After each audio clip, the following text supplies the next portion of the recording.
Salut les amis, j'espère que vous allez tous très bien. Ici, vous êtes rendus sur Catch Power.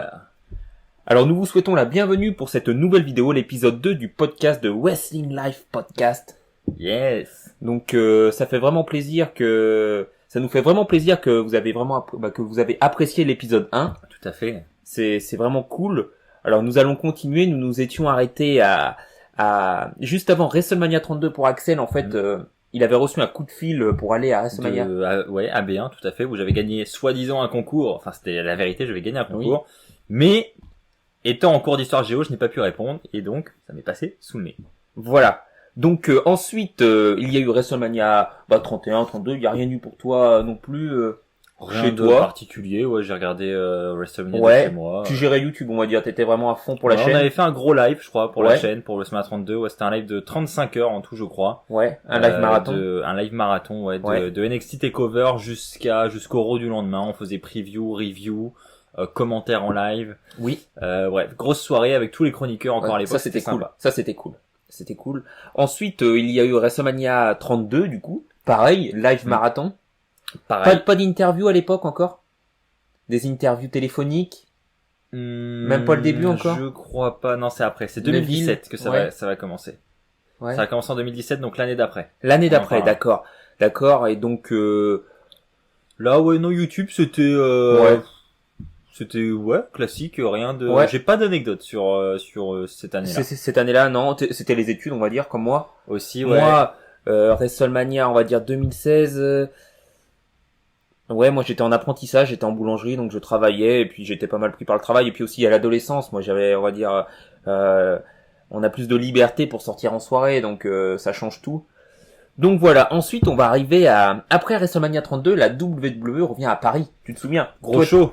Un gros WrestleMania déjà pour ma part que moi j'ai apprécié, je sais pas toi, ce fameux Undertaker Shane McMahon en Hell in a Cell. Ouais, c'était déjà un gros WrestleMania, c'est vrai, des bons matchs. Moi j'étais un peu déçu du main event. Pas moi, honnêtement pas moi.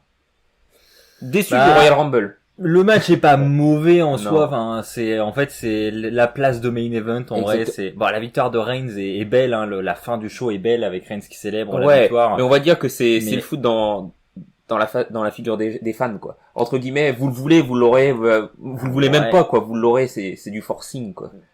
C'est surtout que quand tu regardes le reste de la carte, je pense qu'il y avait moyen de mettre carrément mieux en main event. Donc c'est un peu déçu d'avoir ce match en main event, mais juste j'ai envie de savoir ton avis quand il y a eu ce Royal Rumble. T'as été surpris de la victoire de Triple H à la fin? Je saurais plus te dire honnêtement si j'avais pronostiqué ça, est-ce que je m'y attendais? Moi j'ai été surpris franchement. Ouais, je pense que j'ai été surpris aussi. Après je m'en suis douté quand j'ai vu Roman arriver en numéro 1, je me suis dit ça pue quoi. Il va pas nous refaire une Chris Benoit quoi. On sait pas justement, Roman Reigns était tellement mis en avant à l'époque que ça aurait très bien pu être je rentre en premier et je gagne le Rumble quoi. Ce Royal Rumble, j'étais dégoûté parce que pour moi le Royal Rumble c'est pas le champion mais la ceinture en jeu et moi j'aime bien les traditions, tu vois, j'aime bien que le vainqueur va défier il devient challenger numéro 1. C'est déjà arrivé une fois je crois, c'était pas c'est possible. C'est arrivé avec Ric Flair je crois, l'année où Ric Flair a remporté le Rumble, c'était en 94 si je dis pas de bêtises. Il faisait c'était presque ses débuts à la WWE. Et le titre était en jeu.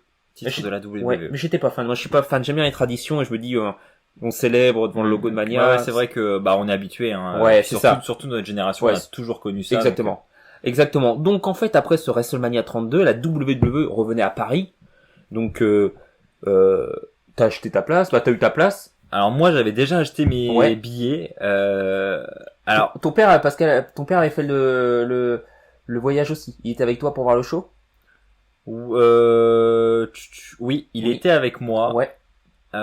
Pour être honnête, on a dû m'offrir des places, je pense, déjà à ce moment-là. Et j'avais quand même acheté mes places parce que quand on vous offre des places, vous allez dire que je fais le difficile, mais c'est vrai que j'avais envie de tenter une fois dans ma vie un show en ringside dans les premiers rangs. Totalement. Et quand on vous offre des places, c'est souvent des places, c'est pas des mauvaises places. Non, mais maintenant il y a du ringside. Mais c'est pas du premier rang, deuxième rang. C'est ça, c'est du gradin et donc je me suis dit allez, je me paye ma place, ça coûte 130 €, mais j'ai envie de tenter au moins une fois dans ma vie le ringside, donc j'avais acheté ma place malgré ça. Mon père était là, mais lui du coup il était resté en gradin, ça l'intéressait pas de payer si cher pour la soirée. Au moment où j'ai acheté ma place, moi, il n'y avait pas encore cette annonce de il y aura l'Undertaker, il y aura Triple H. Il y avait rien de tout ça. Et donc pourquoi je dis ça? Parce que on nous a annoncé, c'était je crois que c'était peu de temps avant le show, hein. C'était je dirais un mois avant qu'on a su que l'Undertaker allait venir. C'était vers la fin, ouais. Même que limite moi j'y pensais moi à l'époque que c'était pour booster les ventes, tu vois, pour se dire faut vraiment ça se vendait pas le ou c'était bizarre, j'ai jamais trop su la raison derrière cette annonce. Mais en tout cas, on nous dit l'Undertaker sera là. Ouais, vous avez fait une grosse annonce. Peu de temps, et puis peu de temps après, ils disent finalement l'Undertaker sera pas là. Mais en fait, il y avait eu des attentats, je crois. Il y avait eu des attentats à Paris. Il y a une histoire comme ça. Et l'Undertaker voulait plus venir. Il y a eu des rumeurs. Est-ce que c'est vrai? On sait pas trop, du coup. Mais oui, c'était effectivement annulé l'arrivée du Taker. Et donc ils se sont dit, on a teasé un truc comme ça aux fans. On a des fans qui ont acheté des billets juste pour ça, juste pour voir le Taker. J'ai des potes, moi je sais qu'ils ont acheté leur ticket juste pour ça. Ah oui. Donc quand on leur dit finalement le Taker sera pas là, ils sont forcément déçus. Et après on voit aussi des réactions des gens, la WWE manipule ses fans, elle fait croire que l'Undertaker va venir et puis au dernier moment elle annule juste pour vendre des billets, etc. Surtout, honnêtement c'est pas le cas. Puis même surtout pour une tournée européenne, ils en ont rien à foutre. Hein. Déjà, et puis non, ils feront pas ça. C'est pas du tout leur mentalité. Moi, j'y crois pas. Et de toute façon, ça se confirme parce que ils ont ensuite remplacé l'Undertaker par Triple H, qui est lui aussi un part-timer qui n'est plus en activité et une légende à temps complet. Donc c'est pas rien non plus. Et même le fait qu'il y ait Triple H, il y avait beaucoup de fans qui avaient beaucoup de hype pour le voir à Paris. Moi, le premier. Voir son entrée. Et donc forcément, on était déçus pour l'Undertaker parce que c'est l'Undertaker. T'as kiffé la douche? Tu te croyais un petit peu au bord de la mer? On va en parler après. On en parle tout de suite du show, du coup? Alors juste avant, moi, je voulais dire que je devais faire partie, faire partie des fans présents, on va dire. Alors moi, j'étais en apprentissage et j'avais acheté mes billets, du coup, parce que j'avais jamais eu l'occasion d'aller auparavant voir un show de la WWE parce que ça coûtait quand même assez cher. C'était un prix, mes parents voulaient pas me payer ça pour eux. Il y avait aussi le fait d'aller à Paris, tu vois. Moi, je suis un gars de la campagne, tu vois. Franchement, j'allais jamais à Paris. J'ai été avec l'école, j'étais avec de la famille pour visiter, mais jamais pour aller faire des spectacles. Tu vois. C'est ce qu'on a dit dans le dernier épisode. Donc voilà.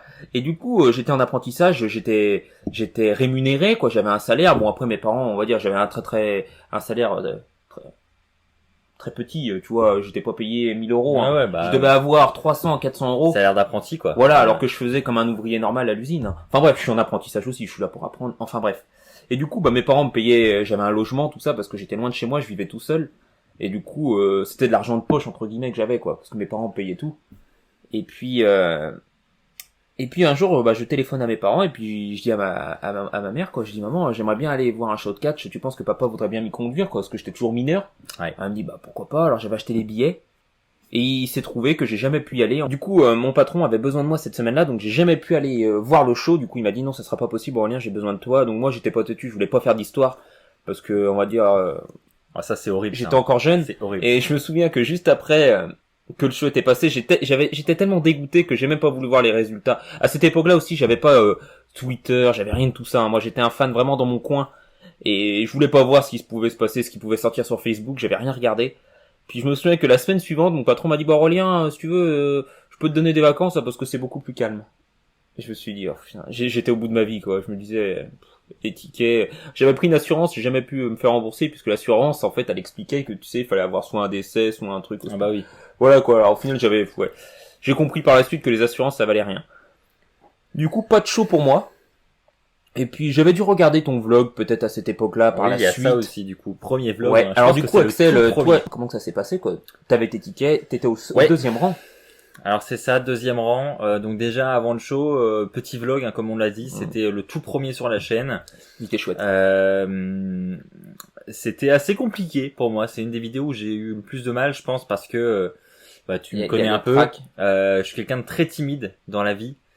Ça se voit pas forcément, mais c'est le cas. C'est vrai que YouTube m'a beaucoup aidé là-dessus. Et puis je m'étais lancé le défi de dans ce vlog aller aborder des inconnus, leur poser des questions pour vraiment rendre ce vlog interactif, et vraiment avoir la participation d'un maximum de fans, aussi bien des plus âgés que des moins âgés. Bien sûr. J'ai des souvenirs de deux fans qui avaient une trentaine d'années, qui ont participé avec plaisir. J'ai des souvenirs aussi d'un gamin qui avait 7-8 ans, quoi. Ah, je m'en souviens avec cette ceinture WWE. Ouais, c'est ça. Il avait la casquette de Cena aussi, je crois. Et tu lui as dit qu'il passerait je lui ai dit déjà, tu connais WWE Fan France? Et puis il me dit, ouais, sur YouTube, ouais. Et puis là, je lui dis, bah, c'est moi, et puis tu vas passer sur le vlog. Et là, il y a la tête du gamin qui me regarde. Ouais, on peut regarder. Ouais. Ce screenshot, c'est exceptionnel, hein. Franchement, le gamin, je pense qu'aujourd'hui, il a grandi, le minot. Ah, c'est des très très bons souvenirs. Ouais. Donc déjà gros challenge pour moi, et puis il est encore disponible, hein, ce vlog sur la chaîne, des très très bons souvenirs. Ça marche. Et puis après, du coup, je rentre dans la salle. Et puis je me rends à ma place pour la première fois ringside, juste face au ring, deuxième rang. C'était pas le premier, mais c'était quasiment pareil. Honnêtement, j'étais comme un gamin. Avant que le show commence, je réalisais même pas, je regardais le ring, je me disais mais waouh. C'est le ring, je crois. Puis en plus, je savais que j'étais du côté où Triple H allait faire son entrée, où il allait cracher l'eau, etc. Je savais que ça allait être un moment magique. Ah, c'est ouf. Donc là, je me suis dit, ah ouais, là, je vais passer une putain de soirée. Je regrette pas d'avoir mis mes 130 € dans mon ticket ringside, quoi. Ah, c'est clair. Alors que ça avait pas commencé. Et donc après, le show commence. Je me rappelle qu'on avait un très bon opener, Miz Ziggler. Oui. Avec Maryse qui accompagnait The Miz. C'était cool. Donc je crois qu'il y avait eu un petit speech de Miz et Maryse, hein, avant le show. Après, ouais, très bon match de Miz Ziggler. Moi, j'ai toujours adoré ces matchs entre ces deux catcheurs parce que je trouve qu'ils se connaissent parfaitement bien. Ils vendent au maximum, quoi. Les mecs. Ils vendent super bien. Donc à chaque fois, c'est des très bons affrontements. Et là, c'était encore une fois très très bon. Et puis après, honnêtement, le reste de la carte, j'ai pas plus de souvenirs que ça, mais je me souviens évidemment de ce main event avec l'entrée de Triple H. Triple H qui rentre, qui monte sur le tablier du ring. Quand tu le vois s'arrêter à la corde quand il a... C'est ça. C'est exactement ça. Et regarde les fans là. Oh là là, les frissons. Exactement. Et je pense que c'est la seule fois dans ma vie où je l'ai vu d'aussi près, enfin en tout cas dans un show. Après, tu as été à côté de lui, tu lui as serré la main. Oui, mais en rencontre, c'est pour ça que je dis dans un show. C'était vraiment incroyable. Le voir cracher son eau devant moi comme ça peut paraître ridicule, mais quand on est fan, je pense T'as ouvert la bouche? On se rend compte. J'ai rien reçu, hein. Pour ceux qui se posent la question, je n'ai pas reçu d'eau, rien du tout. Mais c'était quand même très impressionnant. J'en ai profité pour prendre des belles photos. On peut voir. Ouais. Elles sont très très belles. Franchement, j'ai c'est cool. Vraiment bons souvenirs de cette soirée. Et je me rappelle que j'ai même filmé, je crois que c'est dans le vlog, hein, d'ailleurs, un clip en facecam où justement je donne mes réactions à chaud juste en sortant de l'arène. Et je dis que c'était carrément la plus belle soirée de ma vie. Et évidemment, à l'époque, j'avais pas encore vécu tout ce que j'ai vécu aujourd'hui parce que depuis, on en a vécu encore plein des trucs énormes. Mais à l'époque, c'était déjà incroyable. En fait, tu vois, moi je pense que pour faire une petite analyse de ce moment-là, en fait, quand tu sors d'un truc comme ça, c'est une concrétisation, tu vois. Ah bah oui. Et là, tu te dis, waouh, t'as tellement une émotion quand tu vis ce moment que quand tu ressors de là, tu te dis, je suis pas là pour rien, quoi. Ah bah. Alors après ce show de Paris en 2016, la WWE revient en novembre à Strasbourg. Alors je sais pas si toi t'avais vu la news, quoi, l'annonce quoi. Ouais. De toute façon, tous les annonces de show, je les vois passer forcément. Après, là, Strasbourg, c'est vrai que c'était loin. Pourquoi, ouais. Et du coup, j'ai pas fait le déplacement. Déjà à l'époque, j'avais pas le permis. Donc c'était compliqué. Puis mes parents m'auraient jamais emmené. Donc voilà. T'aurais pas réussi à les berner comme moi. Ah non. Aller voir Kev Adams, non. Ça marche. Alors moi, la petite anecdote, c'est que moi, du coup, pas de show à Paris en 2016, en avril, en mai. Ça devait être avril ou mai, je sais plus, fin avril, début mai. Ouais, oui, généralement c'est ça. De toute façon, c'est après le Mania. Ça doit être mai, je pense, ouais. Et du coup, moi toujours au travail, quoi. Et puis là, un jour, je vois une annonce comme quoi les tickets sont déjà en vente. Hein. Les tickets sont en vente et puis je vois cette annonce comme quoi la WWE vient à Strasbourg. Alors là, je me dis, là, c'est l'occasion unique, quoi. Ça y est, je vais enfin pouvoir les voir. Alors je me dis, mais par contre, faut que je trouve quelqu'un pour m'emmener. Puis t'as eu tellement de faux espoirs jusqu'ici. Ah ouais. Et puis là, en plus, le deuxième truc, tu vois, c'est que c'est encore plus loin, quoi. C'est Strasbourg, c'est à l'autre côté de la France pour moi. Alors du coup, je dis à mes parents, je vais voir mes parents, je vais voir mon père, il travaillait pas ce jour-là, je dis papa, t'as déjà été à Strasbourg? Il me dit ah ouais, moi j'ai déjà été à Strasbourg quand j'étais jeune, hein, avec Sébastien, hein, comme mon oncle, ton oncle, on a déjà été là-bas. Alors il me dit ça, tu vois, en rigolant quoi. Puis bah, je lui dis ah ouais. Puis il me dit pourquoi? Voilà. Bah je lui dis alors je suis un peu gêné, il me dit comment que de toute façon ce que je vais lui dire, est-ce que je lui dis la vérité ou pas? Ouais, faut que ça tourne bien parce que ça va être non direct. Je dis la vérité, je dis pas la vérité, je lui tire des carottes. C'était sur le moment, ça, il t'a demandé ça. J'étais assis, donc là, t'as dû réfléchir. J'étais assis dans le cœur de vachette dans le canapé où je suis tout le temps, le petit fauteuil, là. J'étais là, et lui, il était vers la table, où on a tourné le podcast. Et puis, bah, il m'écoute, quoi, et là, je lui dis, ouais, c'est pour aller voir un spectacle. Ah ouais, un spectacle? Je lui dis, ouais. Pour aller voir Kev Adams. Ah ouais, ça fait loin pour aller voir. Alors surtout que bon, tu sais qu'il vient en tournée, hein. Ouais, alors attends, c'est l'artiste qui se déplace normalement. Attends, c'est pas ça le meilleur. Donc il me dit bah pourquoi pas. Oh. Alors là tout de suite je retourne dans ma chambre et tout, je regarde sur les tickets au cas où il y a une vague d'un bus qui a tout acheté. Oh putain, il reste encore des places en ringside de 9e rang, je me dis impeccable. Alors je prends les tickets alors. T'achètes ah ouais, tu lui demandes la confirmation avant. Ouais, alors j'ai dit t'es sûr, je prends les tickets hein. Et mes parents partent en vacances. Donc là il était open bar, il était de bon poil, impeccable. Alors il me dit ouais c'est bon. Je prends les tickets, ils partent en vacances, ils reviennent de vacances, on reçoit les tickets à la maison, impeccable, j'ai les billets. Mais sauf que là, tu vois, vous voyez, on est au mois de juillet-août, quoi, donc mon père il dit c'est dans le mois de novembre, c'est dans 3-4 mois, il y a le temps, quoi. Ah bah oui. On a le temps de voir revenir, d'ici là le gamin il aura oublié, il va pas me pomper l'air. Et puis bah les mois passent et tout, alors moi je me dis plus le temps passe, plus il va falloir que j'aille, qu'on va partir, quoi. Il fallait que je dise à mon patron. Alors déjà qu'il m'avait refusé le premier coup, là je lui dis là j'aurais besoin de mon week-end parce qu'en fait je travaillais le samedi et le dimanche, qu'aujourd'hui je travaille plus le samedi et le dimanche, c'est un avantage que j'ai. Et puis là fallait que je lui demande mon week-end pour partir, et puis il me dit comme je travaille chez un artisan, c'est un peu familial quoi, et puis il me dit tu vas où quoi? Ah bah je vais à Strasbourg. Alors là, tout de suite il me dit mais qu'est-ce que tu vas faire à Strasbourg? Oh. Alors j'ai dit si je lui dis la vérité, il va peut-être dire à mon père bon alors comme ça Dominique tu vas avoir du catch. Ouais, mon père bah non on va voir Kev Adams. Alors tu vois ça commençait à faire mentir jusqu'au bout quoi. Alors du coup je dis bah c'est pour aller voir un spectacle. Attends il y a le four qui sonne, je vais sortir les baguettes. Limite c'était ça quoi. Ah ouais. Puis du coup à un moment ils me demandent, alors je leur dis bah c'est pour aller voir Kev Adams. Puis là ils commencent à rigoler, ils me disent, tu vas drôlement loin toi pour voir Kev Adams. Alors comme toi ils me disent tu sais qu'il vient en Bretagne. Ah ouais mais nous on veut aller là-bas visiter. C'est bien mieux à Strasbourg, le spectacle il est mieux là-bas. Et du coup avec mon père on part. On va en voiture, mon père fait tout d'une traite, on arrive à Strasbourg le soir et tout. Puis arrive le moment où je dois lui dire la vérité parce qu'il est arrivé dans la salle. Il s'est dit oh Kev Adams il fait ça sur un ring, c'est drôlement bizarre. Il met la musique un brin fort pour un one man show. Et du coup on est à l'hôtel. Et puis je dis papa j'ai quelque chose à te dire. Là tu devais pas faire le fier là. Je me souviens qu'il regardait une émission de bateau. C'était un navigateur qui était rendu au pôle Nord. Ah. Et puis parce qu'on attendait l'heure quoi, parce qu'on avait été se promener le matin dans la ville quoi, mais après on n'allait pas rester camper là-bas non plus. Ils ont reposé quoi, parce qu'il avait roulé toute la journée de la veille. Puis je lui dis papa j'ai quelque chose à te dire, on n'est pas là pour Kev Adams. Et là je vois sa tête se transformer. Ah ouais. Il s'est dit tout de suite mais qu'est-ce qu'on fait là? On a fait plus de 1000 bornes pour faire quoi? Pour voir la cathédrale. Ouais, elle est belle. N'empêche qu'elle est belle. Bah oui, c'est pour ça que je le dis. N'empêche qu'elle est belle. Et puis je lui dis on est là pour voir du catch. Ouh. Alors mon père savait que j'aimais le catch, il regardait avec moi, tout ça, mais bon, pour lui, il y avait rien de plus, rien de moins, tu vois, c'était pas, ça valait pas le déplacement, quoi, tout simplement. Puis là, il me dit plus rien, quoi, il me dit, ah bon, bon, d'accord. Bon, après, il dit, de toute façon, ça peut pas être pire que Kev Adams, ça. Du coup, on part à l'arène, après, mon père, bon, il digère le truc, tranquillement. Bon, il faisait pas la gueule non plus, hein. Ouais. Et puis, on arrive devant ce fameux Zénith, et là, je me dis, ah, ça y est. Là, on y est, là. Là déjà, cette fois, ouais. Tu sais que tu vas y aller et que tu vas réaliser ton rêve. Ouais. Et puis là, on franchit les portes. Et puis, on franchit les portes. Et déjà, je m'étais dit, il faut que j'aille à la boutique. Romain m'avait dit, à l'époque, quand il avait été en 2013, faut acheter un t-shirt de la tournée et tout. Alors, j'avais acheté le t-shirt, trop content et tout. Et puis, on rentre dans la salle, quoi. On donne les billets. Et puis là, je vois le ring. La première fois, t'as ce flash, quoi. T'as ce truc, quoi. Tu te dis, waouh, on y est.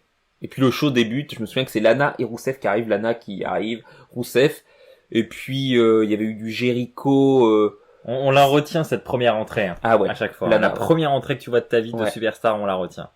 Et j'étais déçu, il y avait pas Roman. Roman était blessé où il avait eu, et je crois que c'était bien à cette période-là qu'il a eu ce problème, tu sais, avec, il avait une petite suspension pour, il avait été suspendu. Ah oui, oui. Il s'était excusé sur les réseaux. Je sais plus si c'est ça, mais je me souviens qu'il y a eu ce truc. Mais en tout cas, il faisait pas partie de cette tournée. J'étais vraiment déçu parce que Roman, j'étais vraiment derrière lui. Du coup, il y avait eu en main event, nous avions eu Rollins contre Kevin Owens. Alors, je sais plus si c'était un No Walls Barred match ou un table de chaise ou un match de chaise. Je sais plus ce qu'il y avait. En tout cas, il se tapait dessus. Ça devait être un No Walls Barred. Parce qu'il y avait des barbelés, des barbelés, bah oui. Des kendo sticks. Et il faisait ça à fort, c'est un dub. Ah ouais, il dub à fort. Il y avait le Sandman. DC9. Ouais. Et c'était ouf. Et quand je suis sorti de là, je me suis dit, waouh. Une bonne chose d'accompli. Un accomplissement, quoi. Et je me suis dit, après, il faut viser plus haut. Faut viser un premier rang, un truc comme ça. Et je savais qu'après ce show, il y aurait une annonce comme quoi la WWE reviendrait prochainement, quoi. Ah bah, comme à chaque fois, ouais. Dès qu'on arrive au jour J du show, ils annoncent la date pour la prochaine fois, quoi. Exactement. Donc, ce show, c'était ouf, hein. Il y avait eu le Big Show contre Braun Strowman aussi, je me souviens. Quand il se projette dans les cordes, le Big Show, limite, il a embarqué le ring. Mais c'est vrai. Ouais. Ça avait été cool, ça m'avait marqué, quoi, le Big Show. C'était cool. Puis il y avait ce fameux fan à côté de moi qu'on a revu à Lille. Tu te souviens de ce gars, quoi. En fait, il y avait un jeune qui était assis à côté de moi, il était avec son père, et puis un ami de son père. Ça, c'est cool, ça. Puis on avait discuté, quoi, parce que moi, je suis pas timide, hein. Franchement, je connais pas les gens, bah. Ah, il est pas timide, non. Moi, je peux discuter avec un inconnu. Un petit peu bavard, mais un petit peu. Je peux discuter avec un inconnu pendant des heures. Ah oui. Alors du coup, on discutait, quoi, et puis voilà, mais je lui ai jamais demandé son nom à ce mec-là, quoi. Et je me suis toujours dit, partout où j'allais... Il cause, mais il demande pas le nom des gens. Et puis, et partout où j'allais, je me disais, putain, il y a quand même eu ce fan au début, quoi, qui était, avec qui j'ai discuté, quoi. Limite, c'était le premier inconnu avec qui j'ai parlé de catch, quoi. Et c'est à Lille, quoi, cette année où il revient me voir parce que je savais qu'il était du Nord-Pas-de-Calais. Je savais qu'il était de Lille et puis il m'avait dit, parce que la WWE s'était annoncé quand même avant la fin du show qu'il venait à Lille. Hein. Donc t'espérais au fond le revoir déjà un peu? Cette année? À Lille. En 2019? Ou à l'époque en 2017? À l'époque. En 2017. Ouais, pas trop, parce qu'il y avait trop de monde. Aujourd'hui, tu vois, on a déjà une petite notoriété, donc les gens venaient nous voir, donc tout de suite, voilà, quoi. Et quand je l'ai revu en 2019, là, à Lille, cette année, quand on y est retourné, il est venu me voir et puis il me dit, tu me reconnais, tu te souviens de moi? Et je l'ai reconnu tout de suite, je me suis dit, putain, c'était toi le gars qui était assis à côté de moi, quoi. Ah bah, et je me souviens je lui dis, attends, bouge pas, faut que tu me donnes ton Insta, là, pour qu'on discute. J'arrivais pas, je lui dis, tiens, prends mon téléphone, vas-y, écris. C'était cool. Ça m'avait vraiment fait plaisir. Ça a dû se voir, je pense, hein. Ah ouais, si, ça se voit, ouais. Ah, j'étais trop content, quoi. Alors qu'il y a rien eu, on se connaissait pas plus que ça, quoi, mais c'était ouf. Donc après ce show de Strasbourg, vraiment ouf, ça avait vendu du rêve, c'était, voir les superstars en vrai, on se frotte les yeux, on se dit, c'est eux qui sont devant nous, quoi. Tu te dis, tu rêves pas, quoi, c'était ouf. Voir Chris Jericho, tout ça, c'était excellent, quoi, à l'époque.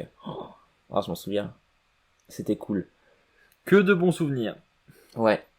Alors ensuite, après ce show de Strasbourg, la WWE revenait à Lille. Alors il y a eu WrestleMania 33 aussi. Ouais. Alors pour toi, t'as fait un live aussi également, je pense. Ouais, j'ai dû faire un live. Effectivement, ça devait être l'un des derniers d'ailleurs, parce qu'après on partira à WrestleMania 34 et du coup plus de live, parce que j'étais plus là pour les piloter.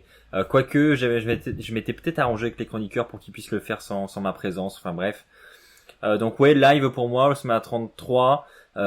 Très bon show honnêtement. C'est un Mania que j'ai vraiment beaucoup aimé moi. Ouais. Le retour des Hardy Boys, honnêtement, je l'ai regardé en direct avec les chroniqueurs et on était comme des tarés quand on a entendu la musique. Et puis cette fin aussi avec le départ du Taker, hein, très émouvant. Bon, il s'avère qu'il reviendra, mais sur le moment, c'était quand même un moment plus qu'émouvant. Complètement. Le WrestleMania en lui-même était vraiment ouf, hein, le lieu, que ce soit au Camping World ou je sais plus comment c'est ça. Ouais, avant c'était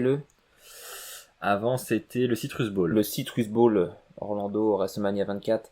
C'était exceptionnel de voir ça et puis ça me faisait vraiment penser ça faisait vraiment vacances quoi, le sud, stade découvert, le soleil quoi.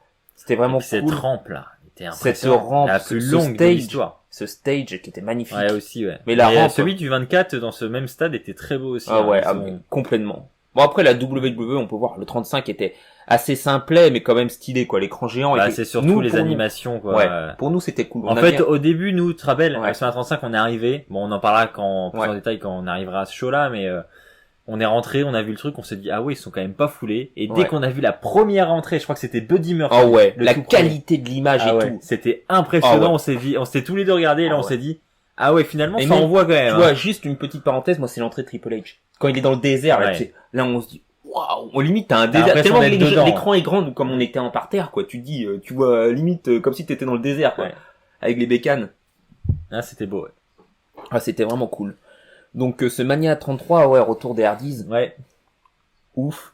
Et, pour ma part, tu vois, moi, ça a été ce WrestleMania 33, là, qui m'a fait réaliser que j'avais loupé quelque chose. Ah, qu'il fallait y aller, quoi. Ouais. C'est le retour en fait, des Hardys, avant, pour moi, en fait, avant, aller à WrestleMania, c'était vraiment quelque chose d'impossible. Déjà, j'avais pas de potes, à part Romain, mais Romain était plus fan de catch, et puis on n'était pas assez dégourdis, tu vois, on aurait été là-bas, on serait perdu, tu vois. Et du coup, j'avais personne, quoi, et puis je connaissais pas d'agence, je connaissais rien. Et je me disais, mais comment que je vais pouvoir aller à WrestleMania? Donc du coup, je me disais, faut que j'y aille, faut que je trouve un moyen pour y aller, je sais pas comment. Du coup, après Mania 33, il y a la WWE revient à Lille, là, pour ce fameux show. Ouais. Et là, c'est cool, quoi. Moi, je suis en VIP. J'avais un package VIP. J'étais au premier rang. Et on pouvait pas rêver mieux. Franchement, c'était, je me souviens, alors du coup, mon père, là, on fait le déplacement, on va à Lille, impeccable. Et puis, j'arrive au VIP, quoi. À la rencontre VIP. Déjà, on voit que ton père, maintenant, t'avais même pas besoin de lui dire que t'allais voir Kev Adams, il t'emmenait direct. Ouais. Là, il est... Mon père. Ça lui a plu la première fois qu'il a vu ça à Strasbourg, je pense. Ouais. Et puis, mon père, ça a permis, entre guillemets, qu'on partage quelque chose ensemble, tu vois. Parce que moi, j'étais quand même pas mal pris par le boulot à cette époque-là. Je vivais plus chez mes parents, donc mes parents me voyaient plus beaucoup. Les peu de fois où je revenais chez moi, c'était pour aller en soirée. Donc on va dire qu'ils me récupéraient pas dans les meilleurs états. Tu vois ce que je veux dire? J'étais plutôt, la tête à l'envers, donc c'était pas une très très bonne période, on va dire. Et donc, là, avoir le plaisir de m'emmener, ça lui faisait plaisir, quoi, parce que déjà, il me voyait heureux. Ouais. Et puis on partageait un moment à deux, quoi. quoi. C'est ce que j'allais dire. Ouais. On partageait un moment. Ma mère m'avait dit ça à l'époque. Elle m'avait dit, c'est bien que tu parles avec papa, vous allez avoir un moment de complicité, quoi. Et c'était cool. Et du coup, pour ce show, alors j'avais dit à papa, moi je vais à la rencontre VIP, quoi. On sera pas ensemble, mais tu m'attends là. Et puis quand l'ouverture des portes se fait, parce que quand t'es en VIP, tu rentres dans la salle directement, tu ressors pas de l'arène. Du coup, lui, il rentre de son côté, tout ça impeccable, tout se passe bien. Alors j'ai acheté quand même de très bonnes places à mon père. À chaque fois, il était ringside. S'il était pas à côté de moi, il était 2 places plus loin. Je lui prenais pas des places. On reparlera aussi d'un truc un peu à Paris. Ah là, oui. Enfin bref. Et du coup, j'arrive pour cette fameuse rencontre. Alors encore une fois, je sympathise avec des gars que je t'ai présenté aussi. Ouais. À chaque fois qu'on les voit, ils viennent me voir parce que dans la file, une autre file où là, je suis tout seul. Puis il y a un gars qui est tout seul aussi. On discute. Et puis depuis, maintenant, à chaque show qu'on se voit, il vient avec moi. C'est un peu des habitués, j'ai l'impression, du VIP, ils le font quasiment tous les ans. Et puis, il était trop cool, on avait vraiment sympathisé, et il m'avait dit, alors moi j'ai pas de marqueur, si les superstars en ont pas, on sait pas, tu vois, c'est notre premier pour tous les deux. Je dis, attends, moi j'en ai plein, je vais t'en donner un. C'était vraiment la bonne franquette. Et puis, on arrive dans un amphithéâtre, on peut voir les photos, puis il y avait, comment il s'appelle, je trouve plus son nom, à ce gars, l'animateur du VIP qu'on a rencontré, on a revu à Dallas. Ah oui, c'est comment il s'appelle? Ah non, à Houston, pardon. Brian. Non. À chaque fois je pense à Brian, mais ça c'est la Nouvelle-Orléans. Enfin, ça va peut-être nous revenir. Ouais. Et du coup, il y avait ce gars il y a un animateur qui est là pour dire, est-ce que vous êtes chaud, quel superstar voulez-vous voir? Pour chauffer la foule, quoi. Pourquoi? Si personne fait ça, les superstars vont arriver, il y en a qui vont pas être dans l'ambiance, que là on est vraiment dans l'ambiance, quoi. Ils nous teasent à bloc. Ils nous chauffent à bloc, quoi. Alors du coup, il part, il dit, je vais chercher la première superstar. On attend bien un bon quart d'heure. La première superstar qui arrive, Alexa Bliss. Ouais, c'est pas mal. Championne de Raw et tout. Elle était championne à l'époque. Ouais. Alors. C'est vraiment son gros run en plus. Moi, j'étais pas au premier rang parce qu'en fait, ça se fait en fonction des rangs pour passer, quoi. Alors, j'imagine ta réaction. Ah ouais. Ah mais moi j'étais en même temps tellement gêné, je me souviens qu'ils avaient dit faut pas toucher la superstar et tout. Alors, moi je vais pas toucher, je voulais pas d'histoire. Et puis ça se faisait en fonction des rangs. Alors je voyais les rangs défiler, tout ça, je me dis mais ça arrive bientôt à moi. Alors arrive mon rang, alors là faut qu'on se lève, on passe un par un, quoi. Ouais, puis le stress et tout, elle était trop gentille. Après on l'a rencontrée plusieurs fois. Ah mais je me souviens, puis moi j'étais tellement timide, j'osais même pas la regarder dans les yeux, tu sais. Ah, oui, Alors oui. qu'il y a rien de spécial, tu vois. Elle a fait son taf, quoi. Ouais. Puis je me Et puis souviens elle est que super gentille, on l'a rencontrée J'ai- depuis. ah bah carrément, carrément. J'avais mon calepin, mon truc, on avait en VIP, on avait un livre photo avec des photos de superstars, quoi.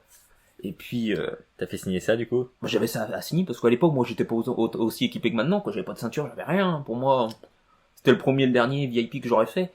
Alors j'arrive face à elle, j'avais le calepin et puis il y avait même pas sa photo dedans. Il y avait Ah une oui. page vide, vierge à la fin. Alors là, tu mettais tous ceux qui étaient pas dans le bouquin, quoi. Dedans, t'avais Sina, t'avais Roman, t'avais tout le monde, quoi. À Mais- tous ceux qui sont jamais en live event quoi. Genre Sina. mais exactement. Et Ouais. d'où en live event, tu vas te taper Lebella, Sina, Roman, Rollins. Ouais. Surtout qu'eux ils sont jamais en VIP. Ils sont- ouais. Faut savoir que Roman, il fait jamais de VIP. Il a dû faire au tout début en 2013 avec le Shield des VIP, mais après il n'en a plus jamais fait. Ça, si vous allez jamais tomber dessus, c'est sûr. Rollins, il y a des chances. Il fait de temps en temps quand même. À chaque tournée, il en fait au moins un. Ah ouais. Ouais, Rollins, Becky Lynch aussi, mais Roman, lui, il s'emmerde pas que ça. Puis souvent, ces gens-là aussi, ils sont maintenant avec les associations aussi. C'est ça. Je pense qu'il y a Ça c'est leur surtout prend pas ça. mal de temps. Et puis aussi, voilà quoi, je pense que c'est un choix. Je sais pas comment qu'ils procèdent, s'ils Ouais, demandent. je sais pas du tout comment c'est sélectionné. Et du coup, j'arrive face à Alexa Bliss. Alors, elle signe le bouquin. Et je lui demande, j'avais mon t-shirt d'Euro. Et je lui demande de signer. Je lui dis, il faut que j'ai un deuxième souvenir, quoi. Alors, je lui demande de signer. Alors, elle prend son temps, elle tend bien le t-shirt et tout. Alors, je la vois, je lui disais, oh là là, j'étais tellement gêné, je lui disais, oh là là là là. Puis elle signe, super gentille, puis elle me regarde. Je lui dis merci, quoi. Puis je sais plus, elle me dit de rien, you're welcome. Waouh. Et là, j'étais reparti. J'ai dit, oh là là. Ah, j'étais trop content. Ouais, tu m'étonnes. Et c'était que la première. Et c'était que la première superstar. Et moi, je voulais absolument avoir les Hardy Boys parce que je suis toujours un immense fan et je me disais, il y a peut-être des chances qu'ils soient là. Et puis, alors, deuxième superstar, il part, il revient avec quelqu'un, alors il ouvre la porte, il repart, il dit, elle arrive bientôt. On sait pas qui ça va Ils être. font du teasing. Ouais, comme c'est ça. C'est bien. C'est cool, ouais. Ça te met dans le. C'est cool. Et puis là, c'est Finn Balor. Finn Balor, agréablement surpris, quoi. Finn Balor, il sera champion universel après, je pense. Hein. Non, avant, puisque Mania 33, Goldberg, il revenait de blessure, ouais. C'était cool, super cool, Finn Balor, super cool. Une photo assez cool et on voit que j'ai quand même grandi depuis, hein. Ah bah ça, ouais. c'est plus la même tête. Hein. Et puis cool, mais beaucoup plus rapide. Finn Balor, ça a pas duré aussi longtemps qu'Alexa Bliss. Photo, dédicace, puis au revoir, quoi. Voilà. Et ensuite, dernière superstar, qui ça va être? Peut-être une équipe, peut-être les Hardy Boys. Non, ça sera pas les Hardy Boys.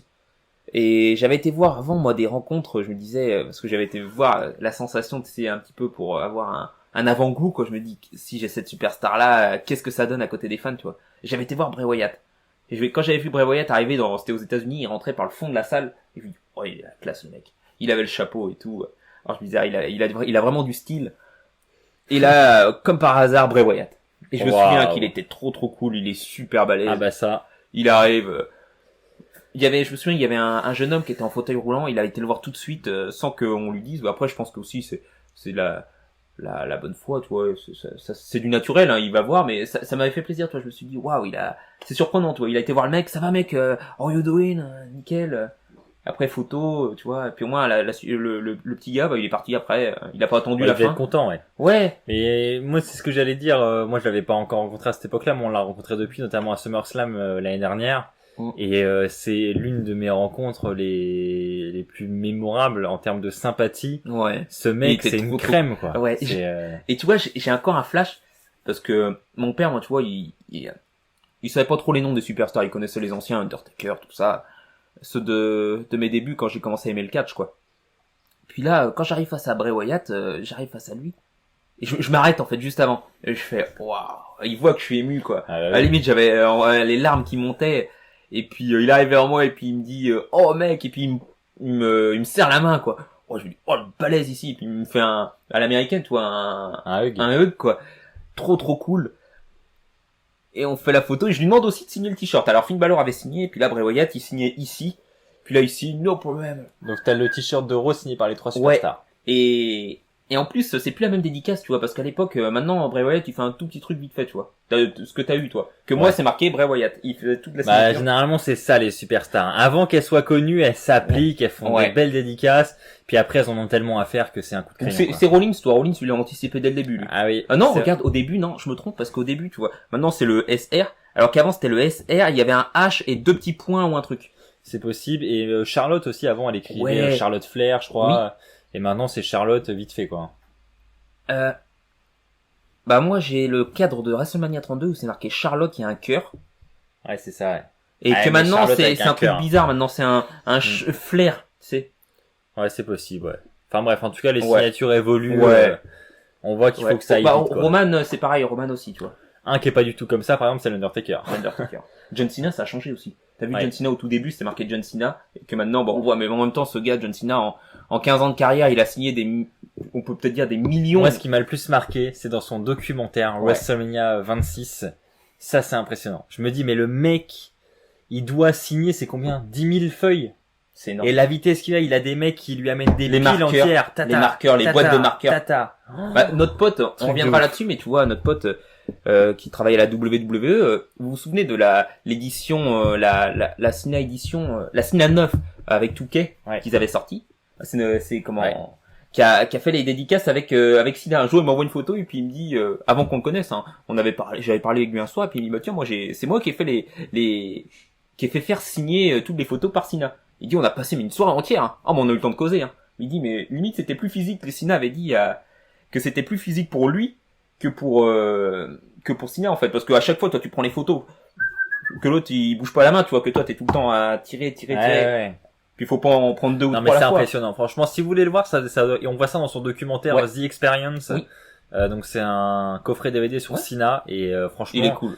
On voit en fait à quel point John Cena est impliqué dans cette fédération et à quel point en fait on peut dire que c'est l'un des plus grands de l'histoire parce que il fait ce boulot tellement bien, quoi. Parce que il fait bien son boulot dans le ring, il fait bien son boulot, voilà, son personnage, etc. Mais en dehors du ring, être une superstar, c'est beaucoup plus que être dans le ring. Que faire une performance dans le ring. C'est ça. Il y a tellement de choses à côté et Cena, il est tellement respectable pour ça, c'est un truc de ouf. Et ce DVD, en fait, il nous montre une journée type, en fait, pour Cena, quoi. Quand il va à ESPN faire des interviews, il passe sa journée là-dedans, tellement que c'est grand, il fait des interviews pour plein de médias. Il part, on peut voir tous les trucs qu'il a fait pour, que ce soit les côtés militaires, pour l'Afghanistan, tout ça, ou le Mali, ou je sais plus où ils ont été. C'était exceptionnel, pour soutenir les troupes, tout ce qu'il a fait pour les enfants aussi. Tout ce qu'il a fait pour les enfants, c'est toujours la superstar qui a réalisé le plus de vœux au Make-A-Wish. Make-A-Wish, Ouais. C'est, après, qu'on l'aime ou qu'on l'aime pas, qu'il soit pêché, surpêché, tout ce qu'on veut. Mais Cena reste Cena, quoi. Pour les gamins, vu que la WWE a pris aussi ce côté vers les enfants, se tourner vers les jeunes, ça fait que Cena aussi a été un des meilleurs exemples, quoi. Parce qu'on peut voir aussi que ce soit c'est comment truc loyauté, respect. Son slogan, Ouais, voilà. Loyalty, respect. Ouais, c'est ça. Donc c'est lui qui le vendait le mieux, quoi. Donc voilà. Donc pour ça, du coup Bray Wyatt, revenons là-dessus. Ouais, cette rencontre superbe avec Bray Wyatt, super cool. On peut voir la photo avec lui, hein. On peut voir que je suis vraiment heureux, ça se voit que dans mes yeux que je suis heureux. Et suite à ce VIP, direction ma place pour le show. Là, j'arrive à ma place et je savais pas du tout que j'étais placé, parce que sur les plans, tu sais, quand t'achètes tes tickets, tu vois pas trop, tu vois. Alors là, je me dis, je sais pas trop. Et là, il s'avère que je suis pile poil premier rang. Bah, je savais que j'étais au premier rang, mais au milieu du ring, je pouvais pas mieux rêver. Alors, j'étais pas face caméra, j'étais côté caméra, on va dire, tu vois. Parce que quand tu commandes tes packs, je crois, tu sélectionnes un pack, mais tu choisis pas sur le plan, exactement, en fait. Exactement. Donc, tu sais pas où tu vas être. Ouais. Tu peux être dans un coin comme tu peux être au milieu du ring. Et, tu peux être, et moi, coup de poker, quoi. Coup de poker. Là, la nana, celle qui place, elle me dit, bah, vous êtes là-bas, impeccable. Je m'assois là. Wow. Et le show commence, et c'est un truc de fou, quoi. T'es au premier rang, quoi. Là, t'as l'impression d'être sur le ring, quoi. On a été après, par la suite à des premiers rangs. Bah oui. Et du coup, le show commence très très rapidement avec les Hardy Boys.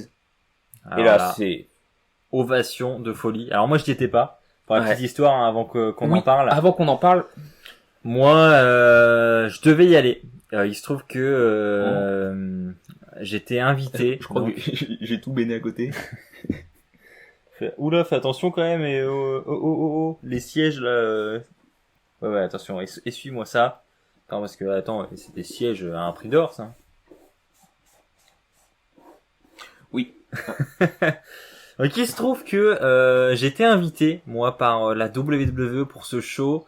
Donc, on m'a offert les places. Ah, toi, on t'offre les places comme ça. T'es un mec comme ça, toi. Ben, je t'ai dit, je crois de mémoire que je les avais déjà eu l'année d'avant, mais que je les avais pas prises parce que je voulais ringside. Et là, on a dû me les reproposer cette année-là. Et en plus de ça, on propose une interview avec des superstars. On me dit pas qui, mais on me dit, voilà, t'as des interviews avec des superstars. Et donc moi j'étais content, donc je crois que j'ai accepté direct, hein, évidemment, c'était ma première interview, du coup j'avais fait mes premières conférences téléphoniques, là on peut en parler, c'était en début d'année. D'accord. J'ai dû interviewer du coup Neville, c'est la première superstar que j'ai dû interviewer de ma vie, donc c'était par téléphone, conférence téléphonique organisée par la WWE pour promouvoir un événement, je sais plus lequel honnêtement. Il était champion 33, peut-être. Il était champion cruiserweight à l'époque, ouais. Et il était dans le match, c'est ça. Cruiserweight. Il était du coup il était dans le pré-show, je crois. Dans le pré-show, c'était du gâchis. Parce que ce titre, il venait de le mettre en place en plus, c'était du gâchis. Il y avait du talent. Ouais. Le match était très très bon. Et donc je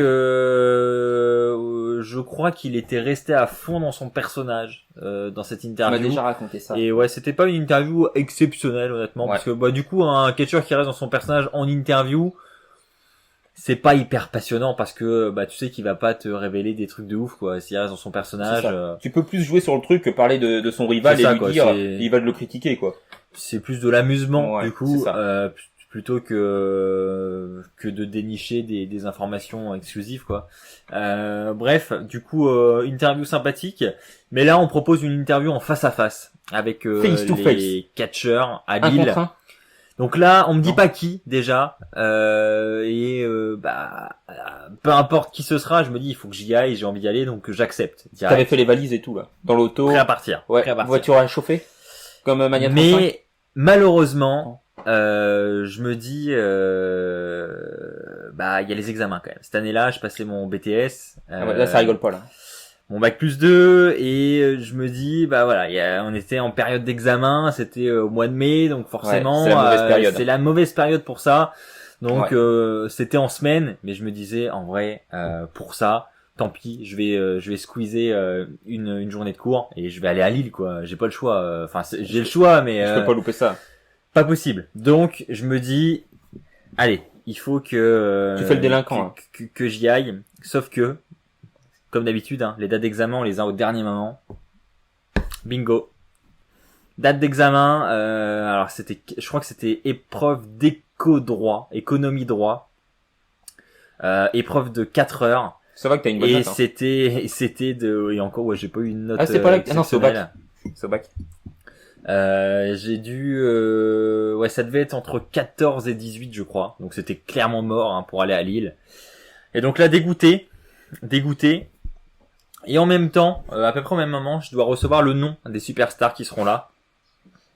Et là, on me dit, ce sera The Miz et Maryse qui seront là pour les interviews à Lille. Et là, je me dis, ah ouais, en plus Miz Maryse quoi, Maryse francophone, ça aurait été exceptionnel quoi. J'étais persuadé qu'on allait pouvoir avoir des moments hyper cool dans cette interview, avoir des petits segments drôles, surtout le Miz, je sais que c'est un très bon acteur aussi.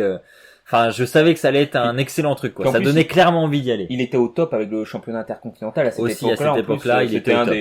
C'est lui qui a un peu redoré le blason, quoi, entre guillemets, du championnat intercontinental. Du côté de SmackDown, il était au top. Donc ça donnait envie d'y aller, mais du coup, clairement, si on squeeze un examen, c'est éliminatoire. Zéro, j'ai pas mon diplôme, donc là, clairement, c'était même plus la peine d'y penser. Je pouvais pas y aller, quoi. Donc grosse déception évidemment, mais je me dis c'était encore la période où il y avait encore les chroniqueurs sur la chaîne. Je sais qu'il y a certains chroniqueurs qui habitent à côté de Lille, du moins pas très loin. Et donc là je me dis bon, je suis invité, je peux pas y aller, autant que j'en fasse profiter quelqu'un d'autre. Du coup je me dis faut en faire profiter quelqu'un et je propose ça aux chroniqueurs clairement, je leur envoie un message, je veux pas faire de favoritisme, j'envoie un message sur un groupe, je leur dis je peux pas y aller mais c'est quand même une superbe opportunité, carrément. Autant qu'il y en ait un d'entre vous qui en profite, donc qui veut le faire. et donc je dois avoir des réponses. Moi je peux pas. Et je crois qu'il n'y a pas eu trop d'histoire parce qu'il y avait clairement que Melvin qui en gros pouvait y aller. Puis en plus, pour ceux qui le connaissent un peu, c'est un grand fan du Miz. Donc quand j'ai dit que c'était le Miz et Maryse, il était clairement content. Il était content? Oh bah oui, forcément, c'était un truc de ouf. Pour lui, donc il a clairement accepté et puis il y est allé et c'était vraiment un truc cool parce qu'en plus c'était même pas simplement une interview, il avait en plus les places pour le show, il avait accès au pré-show. Donc qui est un espèce de tapis rouge avec un apéritif dînatoire, champagne et tout, avec les organisateurs, le patron de WWE Europe. Enfin, c'est vraiment un truc. AB1, il y a Christophe Ajus, Philippe Giraud, AB1. Tout le monde est présent à ce truc. Il y avait Triple H. Donc c'est clairement un rendez-vous où t'as envie d'y aller, t'as envie de passer du bon temps. Non, il y a pas Triple H, je confonds avec Paris. Excuse-moi. C'était pas du tout là. Mais tout ça pour dire qu'il y avait du bon monde, quoi.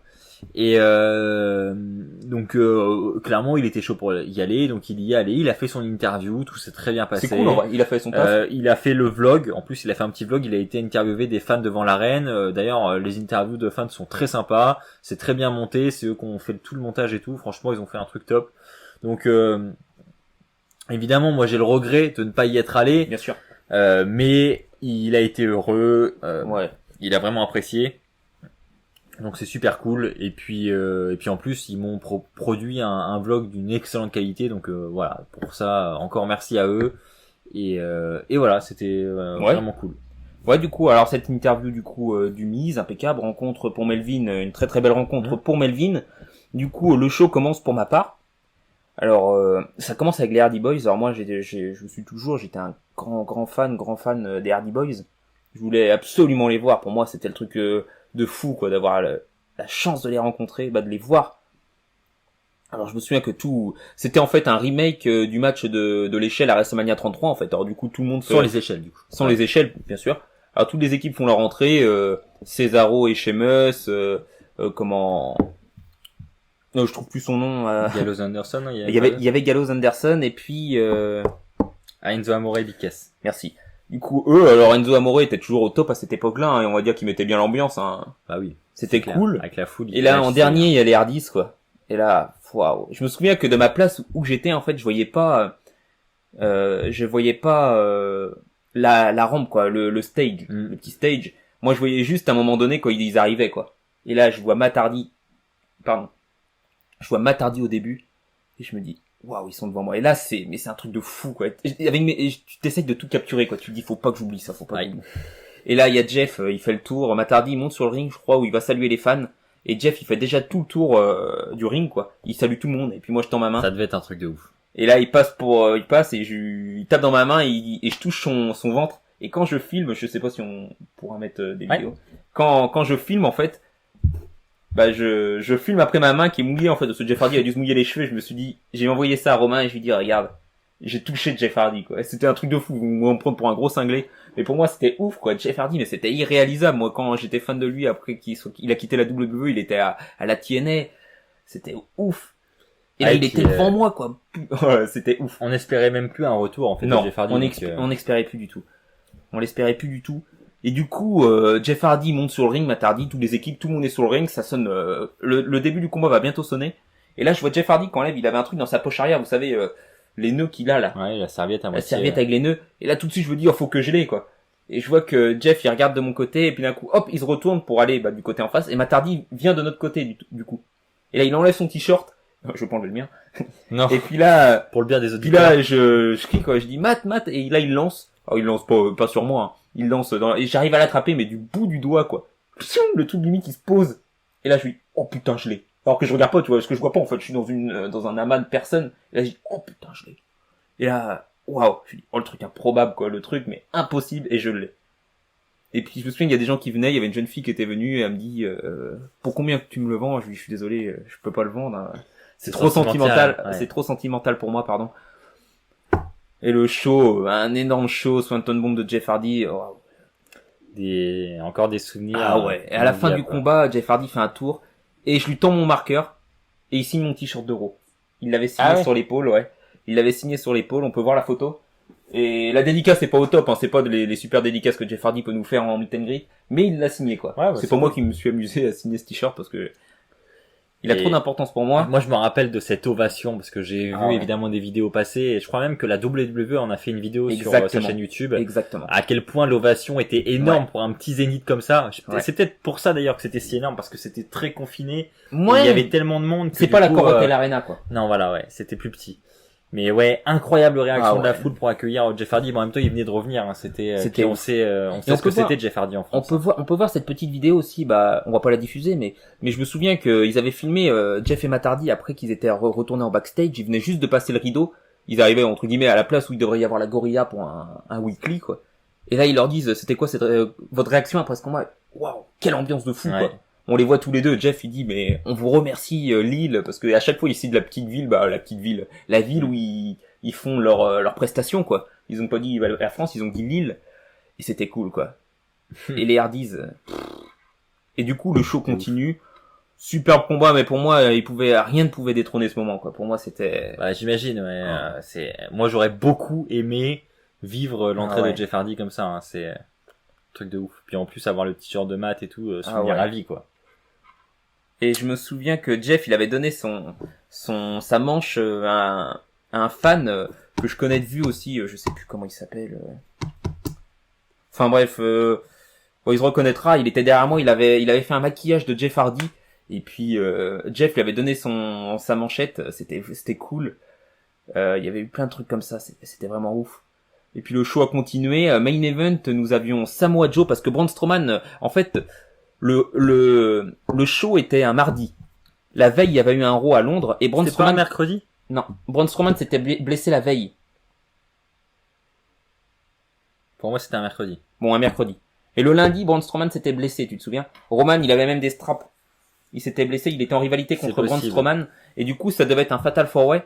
Et Braun Strowman avait été blessé, du coup, il a été remplacé par Samoa Joe. Alors nous avions Roman Reigns, Samoa Joe, Seth Rollins et qui d'autre? 4. Il m'en manque un. Ou c'était un... Lesnar? Ouais, non. Ouais, j'aurais bien aimé. Mais je dis non en plus comme un gros gland. Mais enfin bref, je vois plus cette dernière superstar où c'était, ça se trouve, un 3. Enfin bref. Ambrose? Non, Ambrose, il était pour le titre intercontinental. Je sais plus honnêtement là. Après, on en a tellement vu. J'y étais pas en plus, alors... Enfin bref, c'est pas grave. Ouais, c'est pas grave. Il y avait aussi Alexa Bliss. En commentaire. Il y avait aussi Alexa Bliss qui était là. Bah, on l'avait rencontré. Tu l'as vu Ouais, c'était cool. Finn Balor qui était là peut-être? Non, pas dans le dernier combat. Enfin bref, ils nous le diront dans les commentaires. N'hésitez pas à dire ça dans les commentaires, les gars. Et puis ensuite, super chaud, Roman. Alors, j'étais trop content de le voir. Je me souviens que j'avais voulu qu'il signe mon t-shirt, mais il a pas voulu.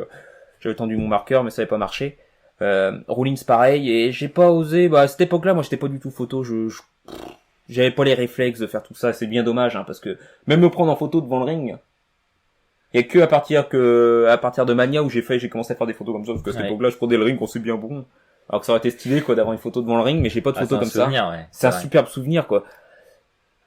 Et suite à ça, nous sommes rentrés. Et puis, donc là, prochain événement, c'est la Paris Manga. Paris Manga. Ouais. Alors, moi, j'ai jamais fait, avant de te rencontrer, en tout cas. Ouais. Donc, explique-nous. Alors, la Paris Manga, moi, j'ai connu, j'ai vu ça, c'est sur Facebook, j'ai dû voir passer, parce que j'étais beaucoup sur Facebook à cette époque-là. Twitter, je crois que j'avais l'application, mais... T'étais jamais dessus, quoi. J'étais jamais, t'as bien vu. Mon nombre d'abonnés que j'avais. Oui, il y a eu un avant et un après Fan France, on va dire. Fan France. J'aime bien quand on m'appelle comme ça, Fan France. Et du coup,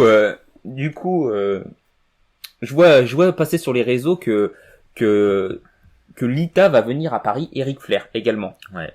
Et là, je me dis, waouh, c'est cool. Ah, surtout, Ric Flair, c'est pas n'importe qui. Lita non plus, tu me diras. C'est une alors, mais sauf que, je connaissais pas cette je sais pas comment on peut dire ça, cette promotion, la Paris Manga, quoi. La Paris Manga, la convention, voilà, merci. Je connaissais pas, alors je me dis, qu'est-ce que c'est que ce truc, qu'est-ce que c'est que ce truc, dans quoi je m'engage, quoi. Alors, j'avais encore demandé à papa, mais il dit, bon, pourquoi pas, ouais.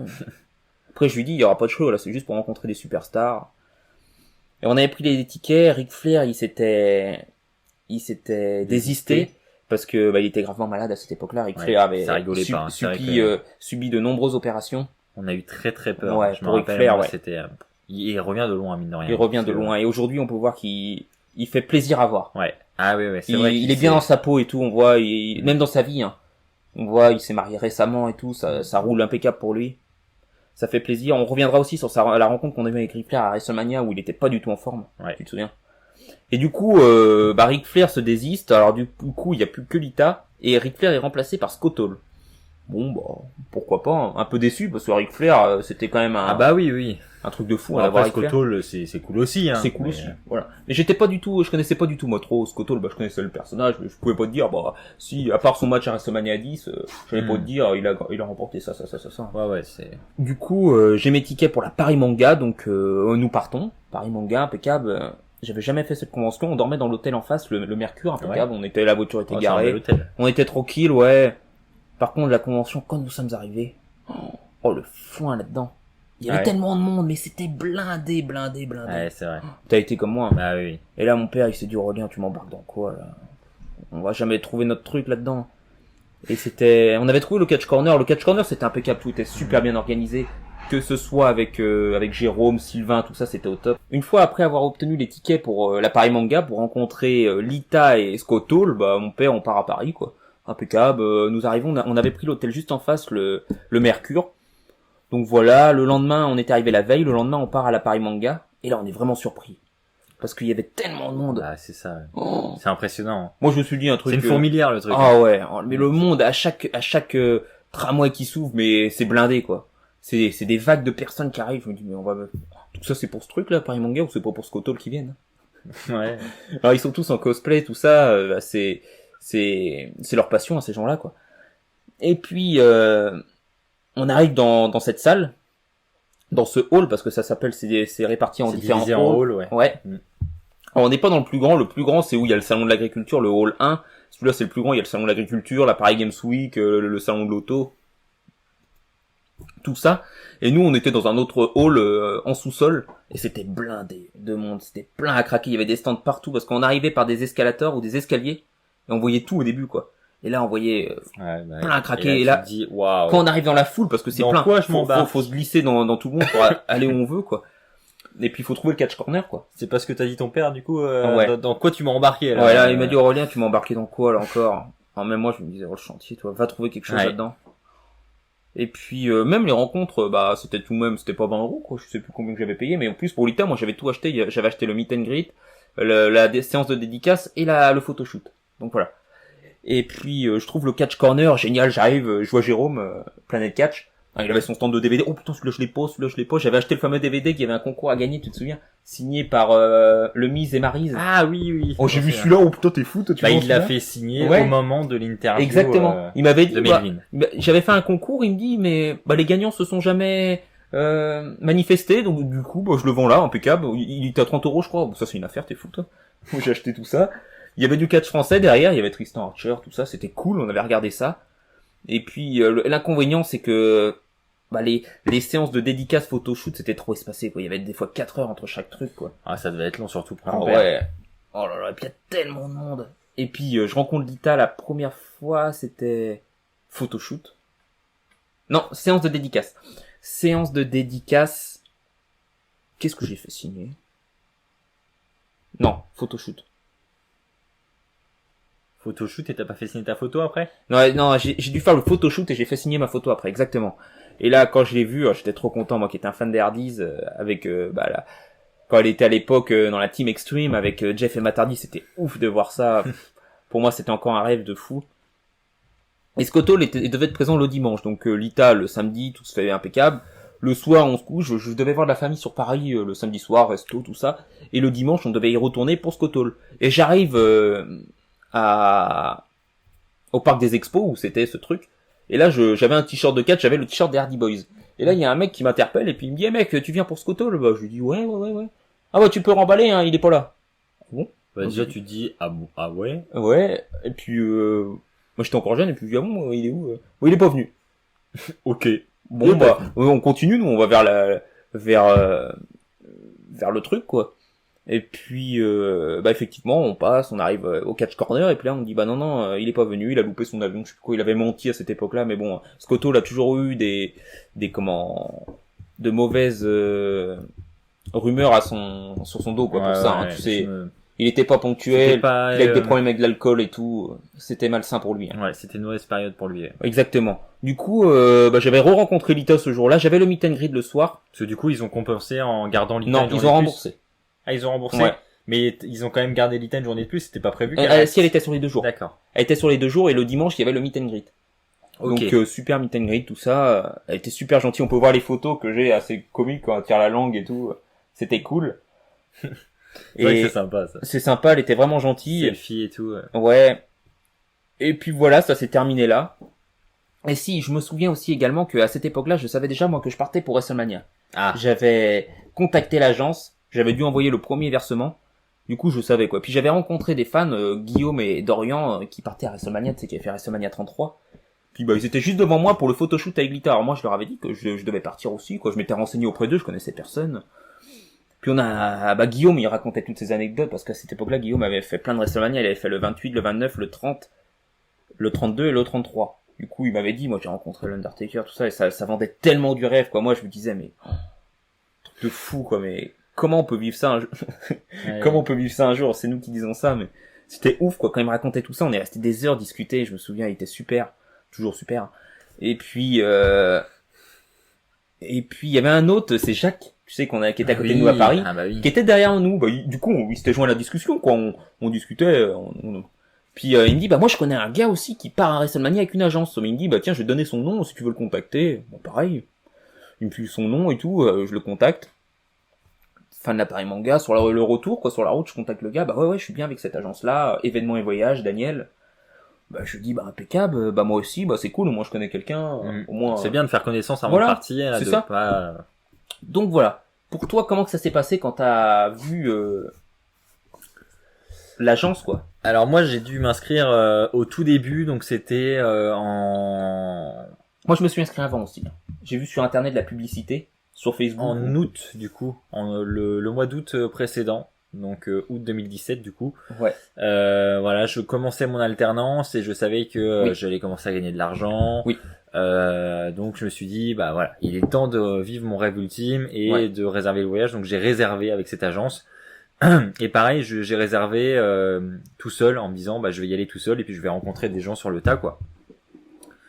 Et rapidement on s'est aperçu que il y avait beaucoup de monde qui partait avec cette agence, dont cette personne qu'on a eu en commun. Du coup c'est plus à toi de raconter là comment ça s'est passé, nous on avait déjà un groupe en gros, et après tu nous as rejoint. C'est ça, en fait vous étiez déjà 2. Donc moi quand je discutais avec Daniel, quoi, le comment on peut dire ça, Daniel, l'organisateur, le patron de la boîte, quoi, de l'agence, de l'agence, quoi. Il me posait des questions, avec qui tu veux dormir, tout ça. Je connais personne. Je lui dis, moi, je m'en fiche, hein, honnêtement. S'il y a quelqu'un tout seul, j'irai avec lui. Pour moi, j'allais vivre mon truc tout seul, quoi. Je connaissais personne. Ah oui. Donc après, il y avait Kevin, celui avec qui tu étais en contact. Alors du coup, une fois que, un soir, en fait, on m'envoie un message, en fait, et je fais partie d'un groupe. Il y avait Axel et puis Kevin. Et puis je lui dis, tiens, Axel qui est là. Fan France, France, enchanté, nice to meet you. Et puis on commence à sympathiser. Vous m'avez demandé si vous vouliez que je fasse partie du voyage avec vous, quoi. Ouais, c'est de faire connaissance déjà. Ouais, c'est ça. Et puis moi alors moi, je tiens à dire un truc, c'est que c'est moi qui ai dû pousser Kevin à t'ajouter au groupe, parce que il se trouve que j'avais déjà vu 2-3 photos de toi passer sur les réseaux. Je savais que t'avais déjà rencontré Lita, que t'avais déjà été à l'appareil manga, que t'avais déjà fait des shows. Non mais c'est vrai, sur Facebook, il y a des photos de profil qu'on retient et tout. Et la tienne en fait partie parce que t'étais souvent, je voyais ta photo de profil changer, t'étais avec une nouvelle superstar, etc. Alors qu'on se connaissait pas, hein, mais je t'avais déjà repéré, on va dire. Et donc je me suis dit, ça a l'air d'être un gars cool, il a l'air d'être vraiment passionné. Du coup, ajoute-le, vu qu'il part avec nous, autant qu'on fasse connaissance, quoi. Et du coup, t'es arrivé. Ouais, d'accord. Alors du coup, je suis arrivé agréablement surpris. Déjà, je me dis ça change tout, quoi, parce que déjà maintenant entre guillemets, déjà si on commence à sympathiser, ça rassure un peu. Ouais. Puis on va dire que déjà je connaissais déjà un petit peu la chaîne, on va dire, et je voyais déjà que c'était cool, quoi. J'appréciais déjà un petit peu le contenu, mais bon, j'étais pas non plus un fidèle, quoi. Tu vois, je regardais pas tous les jours toutes les nouvelles vidéos, hein. Déjà tout ce que je t'ai déjà dit, hein. Que ce soit les reviews, les previews, je regardais pas du tout. Déjà, j'avais pas vraiment le temps, ou je prenais pas le temps de regarder.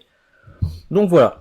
Alors vraiment content. On a commencé à organiser du coup le voyage de notre côté après parce que il y avait des choses qui faisaient pas partie de l'agence. C'était par exemple le Hall of Fame. Ouais. Et nous on voulait absolument le faire. Tu vois, c'était un truc. On voulait faire le truc à fond. On était vraiment sur la même longueur d'onde parce que et les trucs que nous avions pas dans le package avec l'agence, Axel, on se disait ça faut le faire quand même, tu vois.